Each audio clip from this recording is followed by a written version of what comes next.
Okay, cool. All right, hey everyone, my name is Iain McIntyre. I'm one of the co-founders and the CEO of Humm Technologies. So Humm Tech is an ex-Bloom startup actually, and last year we were one of the finalists in the UWA Student Startup of the Year Awards for the Innovation Quarter. Humm Tech came out of some research done by one of our co-founders here at UWA in collaboration with the Perkins Institute just over the road. So we're building a wearable device. We're doing some neuroscience and putting that into a piece of hardware as well as some software. And what we're actually building is a wearable device that improves human performance by giving people the power to harness their full potential of their brain. So, my startup is a team of 4 guys. I'm the person who does the business, so I do all the pitching. So Bloom asked me here today to give you guys a little bit of information about how we've gone with our pitching. I wouldn't say that I'm the god or the expert here, but I've had a lot of success in the last year with the way that I've learnt from people about how to do this stuff, and what I'm going to do today is try and download to you some of the stuff that I've learned and found helpful. So we're going to be basing it off the pitch that I have recently done to raise a couple of $100,000 from people in Sydney, and I think that that will help because it'll provide you some context to why we say the things that we say. So I think the first thing to start in a pitch with is just to introduce your company, obviously. So no one knows who you are unless you tell them who you are. So what I just did then, maybe a good example of making it personal and letting people see inside your story. So no one really cares what you do, people care why you do it. You might have heard that before, that's a Simon Sinek thing. I copied that one from Simon. There's a really great TEDx talk out there about why that is. But really people want to identify with a personal story, and then they want to think it's a really good business case to invest in you. So that's the kind of the art of the pitch summarized in a couple of sentences. So the first thing you do in a pitch, you put up your logo, you put up your name, and you talk about who you are and why you're here today. So here I am today to tell you about how to pitch, funnily enough. So the next thing that you do in the pitch is you really talk to the problem. So you've got to convince people that there's a reason that you exist and that what you need to do, what product you're building or what you're selling to this person, or trying to convince them of, is a thing that is actually needed in the world. Because you wouldn't believe how many people go out there and tell you that there's this amazing product they've built and you don't feel like there's a reason that it exists. So the first thing that I do when I start a pitch is I tell people this. We all dream of being better than we are, but to improve, we actually need to do something about it. For us, we need to perform. Human performance is limited by human biology. This is the central problem that Humm is trying to solve. So a little illustrator of that is that in the last 100 years, you might think that the speed that we run 100 meters at the Olympics has increased by quite a lot. There's a lot of hype in the media, right? Really, it's only 0.8 seconds. 0.8 seconds in 100 years. So when Usain Bolt broke the record, really he was only going slightly faster. So what does that tell us? That tells us that human biology limits human performance. Technology redefines what's possible though. So this is where the problem starts becoming a solution. Technology's empowered us to make that 0.8%, that 0.8 second improvement, whereas it's not like that we're learning to do things better. It's not that we're just magically becoming better, we're forcing ourselves to become better. So now you can see that there's a problem. Human performance is limited by human biology, and you can start to see where a solution might come in. And so now I contextualize that, so I say, but what if we could do that, instead of for the 100-meter sprint, or the other things we spend so much time on, but what if we could do that? What if we could redefine what's impossible for the human brain? So this is the solution. It's got to be emotive, and it's got to be direct. And this is where the art of the pitch is really important. It's an emotional, personal story, not about numbers, business. You've got to get people involved. So when I tell people that human performance is limited by human biology, I immediately follow it with a solution. Human performance can be expanded by technology, and by the way, we're here to bring you that technology. My mission is to make a world where there's unlimited brain power so that anything that we want to do is possible. That's my why. People don't care what you do, they care why you do it, and that's my why. So I've already got people, some people will be put off no matter what you do. If you're being crazy like we are, we're a moonshot, some people will be like, why, I don't understand. But then some people will really identify with you, and then most people will be interested enough to listen to you for the next 5 minutes. So the next thing that we tell people is, now that you know what we do, now you know the problem and how we're going to suggest a solution, we tell people what the solution is. So Humm builds products for people in high performance industries who are using their brains and struggling to get better. Where do we want to start building products? What can we start to do to build that? Well, esports. This is quite a complicated thing to pitch, right? Like, we're starting with a real general problem and bringing it into a small thing, esports. So esports is the cognitive athlete. So I explain this to people as esports is a place where people are already pushing the boundaries of human computer performance and human brain performance. And I tell them, to validate this, I tell them that esports athletes are very similar to race car drivers. Tests have been done where the biometrics of an esports athlete and a race car driver are very comparable. So what we've gone through has been introduction, the problem, a suggestion of the solution, and now we're going to get deep into the product.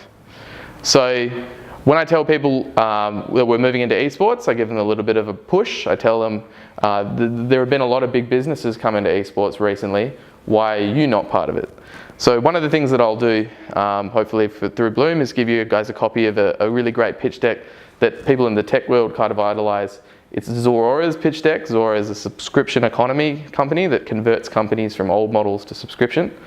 Zora's model talks about winners and losers. So when you tell people there's a problem and a solution and you have a product, you're telling people the world is changing and that if they don't do something about being part of that change, then they're going to be left out. So that kind of social pressure is really important to build into your pitch too. So when I tell people big companies are moving into esports, what I'm telling people is that if you don't do this, if you don't pay attention to this, you're going to be left out. So now I can go in to tell people the business case. Now that I've got people to believe me and follow along with my story and be interested, we start telling people things like, who are our customer? How much money do they have to spend on this stuff? Why would they spend money on this stuff? Are they spending money on similar things? So I tell people that there's 210 million people who are my potential customer, and that the narrowing in on those people are the people who are playing the top 10 esports games in the world. Then I tell people that those people, our customer, spend $2.4 billion a year on similar products to what we're building, products that achieve the same purpose. And this is where you hit them with the juice. So this is our product. It has to be visually appealing. Your pitch deck has to be really professional and clean. That takes time. But what we've done here has just been cleanly present our product, pick the fonts that matched each other, and put it all in a package that I can then talk through. So our product is a wearable headset that enhances cognitive performance for esports athletes or cognitive athletes, and it does three things. It accelerates processing speeds for the brain, improves short-term memory, and maximizes focus. So hopefully you can start seeing a structure and a theme that's really important for a pitch. Another really important thing about a pitch is that it takes a long time to prepare. For every minute that you pitch, you need to be spending about 10 minutes preparing. Some people will tell you it's about 3, some people will tell you 6. In my personal experience as a student, learning from being really good at studying and like sharing collaboratively with your student peers, to pitch to professional people, you've got to be really on the ball, put more time into it than people tell you need to. So now that I've told people what we're doing and I've kind of made the business case for it, I give them a little bit of confidence that we can actually build it. So what we're building is based on well understood technologies. It has 3 steps. I give people a visual guide. This is one of the things that's really important to potentially get a graphic designer to look over your slides if you don't know how to do it. There are a lot of tweaks behind this particular slide. So I tell people the first thing we do is monitor the brain, the second thing we do is enhance it, and the third thing we do is coach it. We're working with some well understood technologies in the monitoring, which is EEG, senses brain waves and tells you what's going on inside that person's head. The second thing we do is we stimulate, and we're enhancing the brain's performance with electrical stimulation called TACS, and then we coach using analytics and suggestions built on a machine learning data software. So now I've told you what we build, I'm going to tell you that we can do it, and we're building, what we've achieved so far has been traction, right? The next part of what you tell people is, I have started this and I have had some success. Now, there's a lot of businesses that will be coming out of Bloom, it's going to be hard to show traction because it'll be really early ideas, right? I have that problem too. Especially when you're trying to build something difficult or new, it's always like a unique thing to your business what traction means. So the world of traction, This is a whole concept that might be new to people who are not like familiar with startups and haven't been involved in them in a long time. Something that it took a long time for me to get familiar with.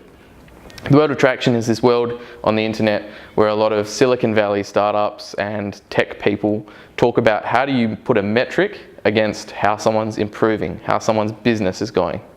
Now, the reason that that world exists is that venture capitalists over time, people who fund startups, have become very sophisticated at measuring one startup against another. A lot of the conversation in this space is built around business-to-business SaaS or software as a service startups, so things that are really easy to measure because they're on computers.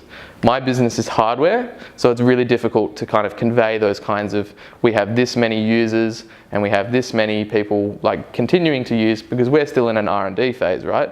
So when I tell you that traction exists as a big bubble, you can go and look at it, but in the end, what's most important is that the answer is right for your business. So what's most convincing about your business to show that you have made progress and that you're getting somewhere? So for us, that was a really difficult idea. What we came up to in the end was validation as opposed to traction. So we're in an R&D phase, so we've had some big things happen which aren't necessarily showing that a lot of people are using our product, but are showing that we have a really good potential to build a product that's great. So we've got industry validation. We went to the United States and met the head of one of the biggest companies in esports in the world, and he told us he wanted 10 of our devices. We had customer validation. One day we decided to do a little ad on Facebook, and we spent $120, and we got 1,800 clicks and 84 email signups for something without any content, without any product. It's pretty good. We had a lot of media validation, so this is kind of PR. This is probably the weakest point, but we've been on ABC, lots of online media. We've been on Channel 10. We've had a media release through UWA. Technical validation, one of the smartest people in the world in neuroscience told us it was the best startup idea in the space he's ever heard in his life. And we've had some great user validation, having tested with 19 gamers and had them tell us that they would love the device and they want it as soon as we are able to give it to them. So now that we've kind of like introduced the idea of there being traction, I kind of tell people what we're planning to do to take that from where we are, which is 0.1% of where we need to be in the end, to 100%. So we're doing a viral video on social media. I would usually go into a bit more information about this. So this is something that is like very common to the Kickstarter world, a video. We're going to kickstart. There's certain elements of the video that you need to incorporate. But this slide is going to be really particular to your business, right? So a lot of people were tempted to just say we're going to spend a lot of money on advertising. This is an answer that is very particular to you. So we've gone and said we're going to build a viral video. It's going to be in the Kickstarter style. It's going to be distributed through Reddit to the people who are already interested in the technology that we're building. In that way, we build the kernel of a traction from a small user group. We can scale out to 10,000 people. We've also got 10 headsets on the way to the person from the big industry esports company that was interested in those headsets. And that's going to get them on the heads of streamers. There's a big thing called Twitch in esports. A lot of people watch other people play games. So 10 people from Twitch are going to be wearing our headsets, and millions of people will be seeing that, 59 million people a day. Our plan is to get to 10,000 lead users before we launch our Kickstarter. So that's a convincing story that I built for my business. What's going to be valuable for your business and traction and plan for marketing is going to be really particular to you. And then I remind people of the why. So we had a problem, we had a solution, this is our product, we can kind of build it, and then we've now got a reminder that this is the beginning, and that investing in our business isn't investing in this problem alone, and investing in our business is investing in the future of the brain and technology. So we want to build products for people in industries where brain power is critical success. And this slide was really hard to make. We did a lot of graphic design around like what worked and what didn't. In the end, we decided to put like pictures of people, because people identify with people, right? People don't identify with like a hammer or like a book open on a table. They identify with someone reading the book or graduating from university or using the hammer.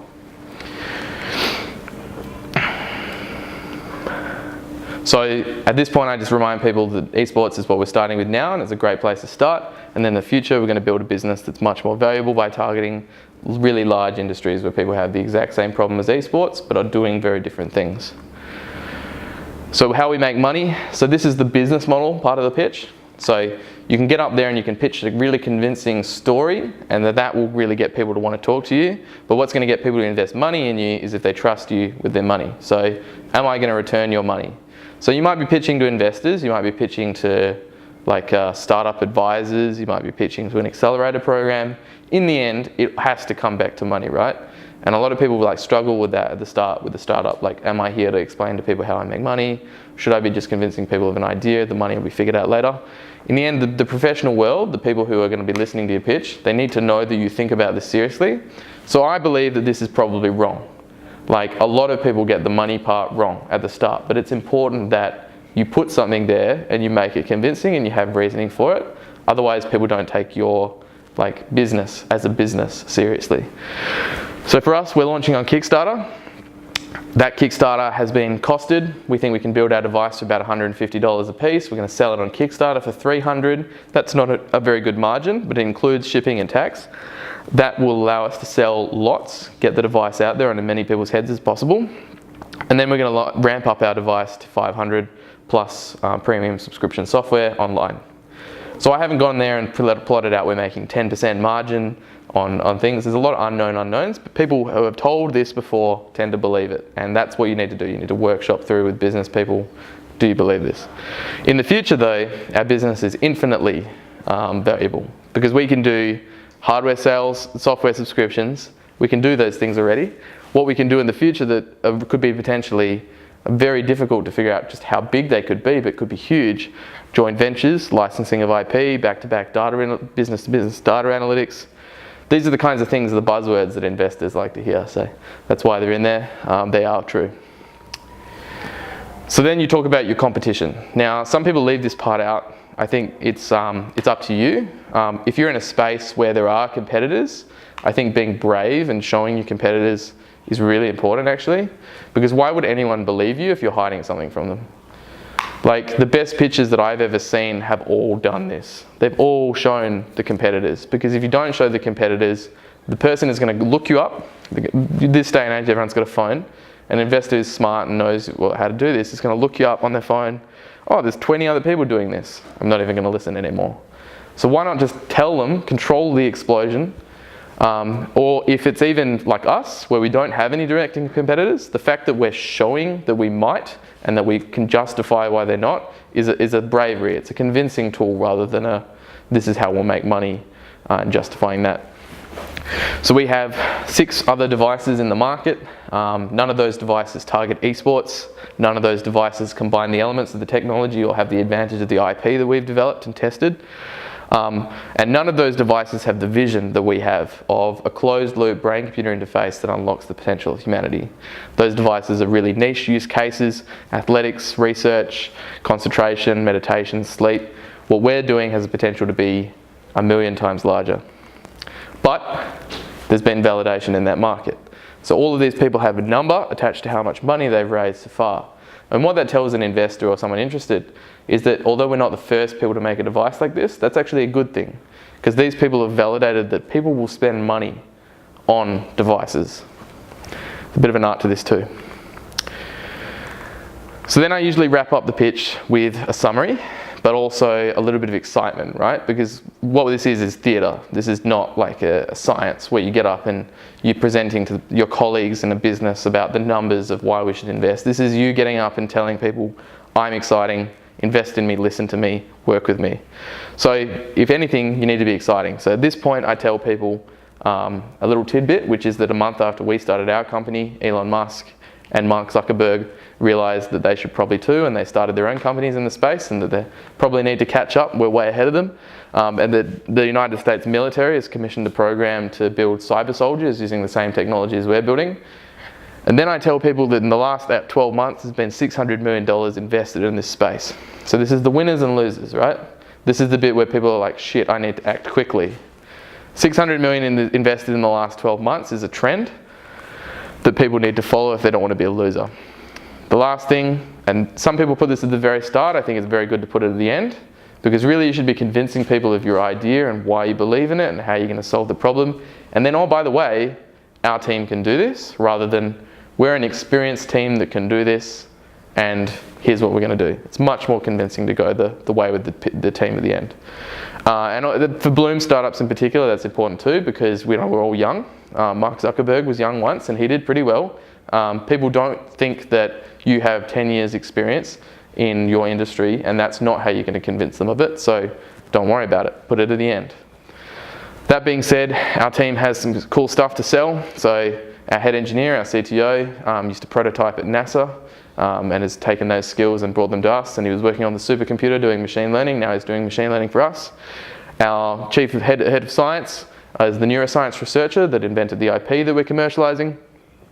Our head of product used to be the lead race engineer for a racing car here in WA actually.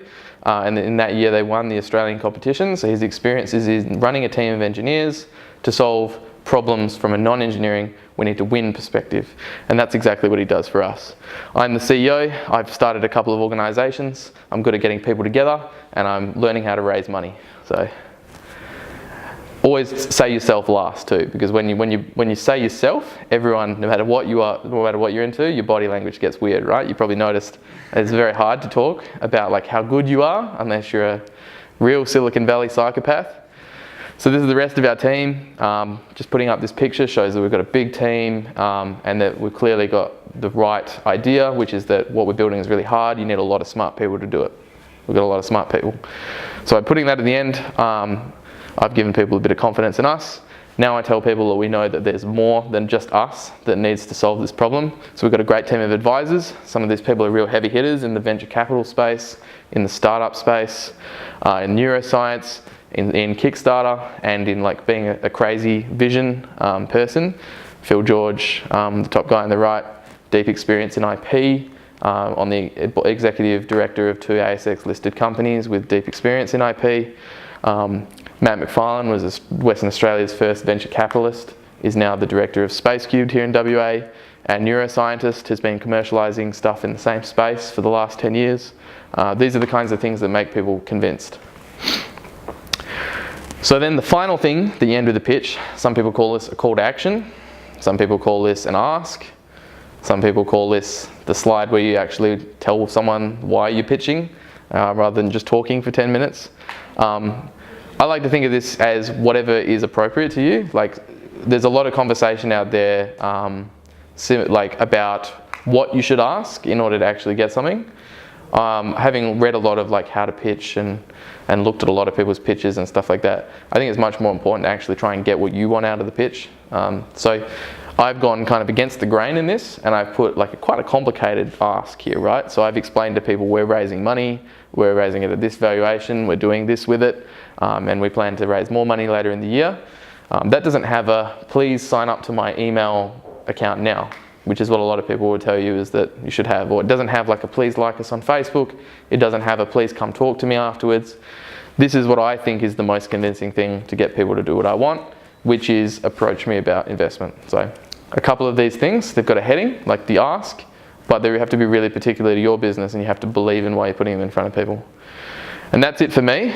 So a little tip, put your social media things on there, even if it's really messy. I did once omit them and people didn't realize we had social media and didn't find it. So I think it's important to have, even though it's sometimes a bit hard to get up there.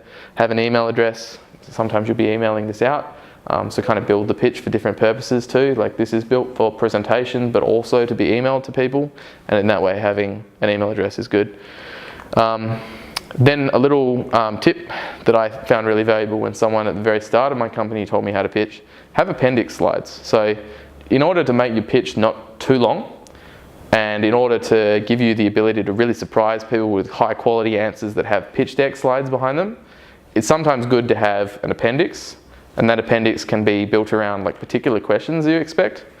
So my particular question that this pitch had an appendix slide for was, what have you actually done so far in the science? Because it's not something that I wanted to get into for the actual presentation of the pitch, because it can get really deep and people can get really confused. So at the end of the pitch, you'll usually be pitching to an audience of one or the other business people or scientists or something like that. At the end of the pitch, sometimes I'm presenting to someone who actually cares about the science and knows something about it. And they'll say, oh, but I read this study that says this is wrong. Or they'll be like, oh, I want to know, like, have you got peer-reviewed research? That kind of stuff.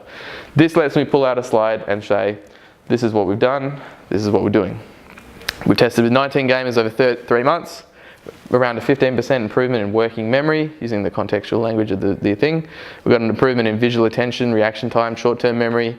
The results are still undergoing analysis. We've got a provisional patent application being put in soon. So there's the other really good examples that I've seen, like modeling of like how you came to the number of your customer. So instead of going into a lot of depth in your slides about your stats, you can kind of put that stuff in the appendix. What are some other good ones? Yeah, competitor analysis stuff, like you might have seen in the original iPhone pitch, Steve Jobs got out like quite a complicated Cartesian graph and then tried to explain like how his product, this new product, did everything and stuff like that. Some people find that really complicated and it's really hard to achieve that level of depth in a slide. Sometimes good to put that kind of stuff in an appendix, and when someone asks you about it, you've got 40 seconds to talk about it, rather than when you're doing it in a slide in your deck in the middle of a pitch, and it's pretty hard to take out a minute to get like really hammer in on a sometimes unconvincing or hard to explain point. So that'd be the pitch, right?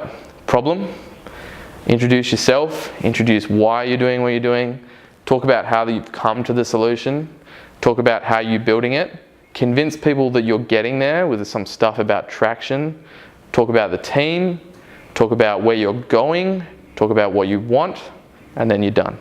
And as long as it's exciting, and as long as you give people a good picture of that you are the person and the team to do this, and that you're able to do it because you believe in it like nothing else, and no one else can come to you and say, I wasn't convinced, that wasn't exciting, I didn't listen, then you've achieved your purpose. So maybe that'll do. If you have any questions, please email them to me, Iain@humm.tech. We're based up in Flux, not at Bloom anymore, but we'd like to come down here and give people advice and try and help out, so please do get in touch. If you want to see any of the materials that I talked about, like the Zuora pitch, there's some other great websites that I can link, then I'll give them to Bloom and hopefully they'll come along in the text of this. So thank you very much.